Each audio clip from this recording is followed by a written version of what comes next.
Close your eyes and imagine a world where you don't exist. No one knows your name, no one cares about your hunger, and the very ground you walk on feels like it's trying to swallow you whole. This isn't a movie. This was the morning of January 12th, 1905. A young man named Alex stood on the wooden deck of a steamship entering New York Harbor. The Statue of Liberty loomed in the distance, a giant of copper and promise. But Alex wasn't looking at her face. He was looking at his own hands. They were thin, cold, and trembling. Inside his left pocket, sewn into the fabric of a coat that had seen too many winters, were exactly $17. Think about that number. $17. Today, that won't even buy you a decent dinner in Manhattan. In 1905, it was supposed to be his ticket to a new life. But as the fog rolled over the Hudson River, Alex realized the terrifying truth. $17 isn't a fortune. It's a countdown. It's the number of days you have before you become invisible. Why are we telling you this story today? Because you've been lied to. You've been told that to build an empire, you need a loan, a degree, or a lucky break. You've been told that the American dream is a lottery ticket. It's not. It's a psychological war. And today, we are going to show you how one man won that war, using nothing but the dust under his feet and the iron in his will. This is the 20-minute blueprint of how to turn absolute zero into a legacy that never dies. When Alex stepped onto the cobblestone streets of Lower Manhattan, the noise was a physical blow. The roar of elevated trains, the screaming of street vendors, the clatter of horse-drawn carriages, it was a symphony of chaos. Psychologists talk about a state called the void. It's that moment when your old life is gone, and your new life hasn't started yet. You are a ghost. Alex was a ghost. For the first 48 hours, he didn't eat. He couldn't afford to. Every cent of those $17 was a heartbeat he had to save.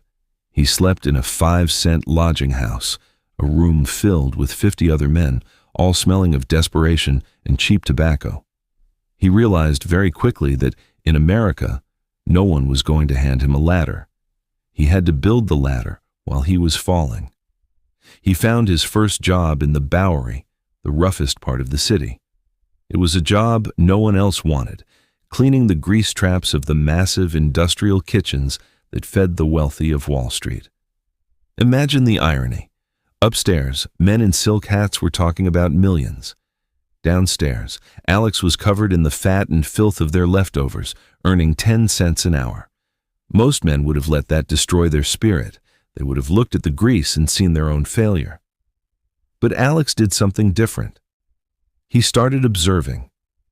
He noticed how the kitchens were organized. He noticed how the supply chains worked. He noticed that the wealthy didn't just buy food, they bought time and efficiency. While his hands were in the grease, his mind was in the office. He was studying the anatomy of success from the very bottom. 2 years passed. The $17 was gone, replaced by a tiny savings account and a body made of muscle and scars. Alex moved to Pennsylvania to work in the steel mills. This is where the story gets dark. The steel mills of the early 1900s were essentially hell on earth. The heat was so intense that the workers had to wrap their legs in wet burlap just to keep their skin from blistering. Men were worked to the bone, 12 hours a day, 7 days a week. There were no safety nets. If you fell, you were replaced before your body was cold. Alex saw his best friend, a boy no older than 20, lose his arm to a rolling machine. The company gave the boy $5 and told him to leave. That was the moment Alex's psychology shifted. He realized that hard work is a trap if it's not paired with strategy. He became a knowledge thief. Every night, after 12 hours of backbreaking labor, Alex didn't go to the tavern. He went to the mill's small technical library. He taught himself how to read metallurgical charts. He studied the chemical composition of carbon steel. He learned why some steel snapped under pressure and why some held firm. He was a laborer by day, but a scientist by night.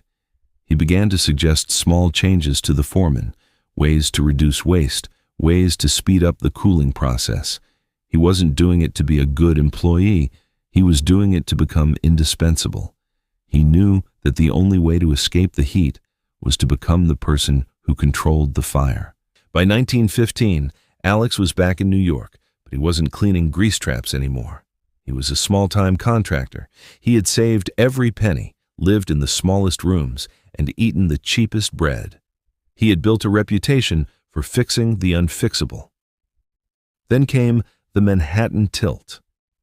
A 30-story skyscraper, a symbol of American pride, was sinking.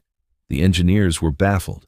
The newspaper headlines were screaming that the building would fall and crush the blocks around it. The owner, a ruthless man named Cornelius Vanderbilt II, was facing bankruptcy. Alex did the unthinkable. He didn't send a letter. He didn't call. He walked into Vanderbilt's private club, sat down at his table, and placed a single piece of carbon steel on the white tablecloth. "Your building isn't sinking because of the mud," Alex said, his voice steady as stone. "It's sinking because your steel is tired.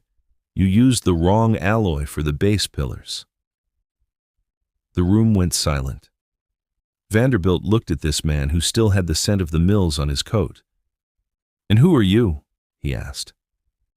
"I am the man who knows how to make that building stand for 1,000 years, Alex replied. He didn't ask for a fee. He asked for the rights to the construction of the next 3 Vanderbilt towers. It was a bluff of epic proportions. Alex didn't have the machinery yet. He didn't have the staff, but he had the knowledge. He used the techniques he'd studied in those late-night library sessions, a new method of reinforced pressure grouting. He worked for 72 hours without sleep. He stood in the mud with his men, shouting orders, directing the heavy steam pumps. When the sun rose on the 3rd day, the sensors didn't move. The building had stopped sinking. It was rock solid. Alex had won. The rest, as they say, is history. But the history books often miss the point. Alex didn't become a billionaire because he was lucky. He became a titan because he understood that the American dream is a process of self-construction. He built the bridges we cross today. He built the towers that define the most famous skyline in the world. But if you went to his office in 1940, you wouldn't see his awards. You would see a small, framed glass box on his desk.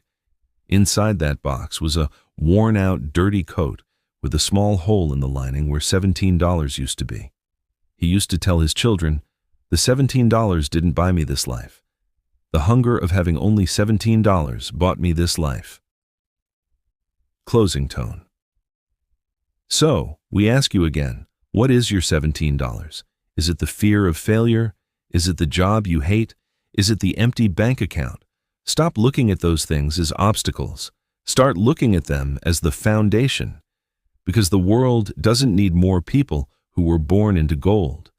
The world needs more people who were born into the dust and had the courage to turn it into steel. The American dream is waiting, but it doesn't come to you. You have to go out, find it in the grease, find it in the heat, and build it with your own 2 hands. What will you build today?